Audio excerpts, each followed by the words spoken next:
Su San Lazzaro, Elena Pavan mette la freccia e supera il suo assessore all'urbanistica Andrea Viero, lasciando ulteriormente perplessi i cittadini che già stanno masticando amaro la definizione di luogo infelice fornita dalla sindaca riguardo all'area interessata dal maxi progetto che potrebbe portare centinaia di migliaia di metri quadrati di capannoni, asfalto e cemento nell'ultimo lembo di campagna bassanese. La dichiarazione è contenuta in un'intervista rilasciata a un quotidiano locale dal sindaco, che nel finale dice anche che su San Lazzaro il Consiglio Comunale potrà benissimo esprimere parere sfavorevole, ma può essere poi bypassato in Regione. Ma come? Non si era detto che il parere del Consiglio Comunale, pur non essendo vincolante, è di solito tenuto in altissima considerazione in questi casi?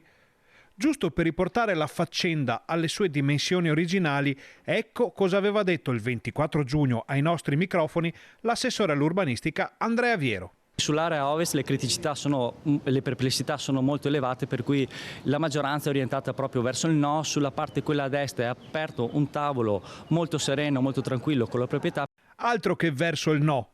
In 2 righe la sindaca smonta quel che il suo assessore ha sostenuto per mesi, ovvero che l'ultima parola spetta comunque all'Assemblea cittadina.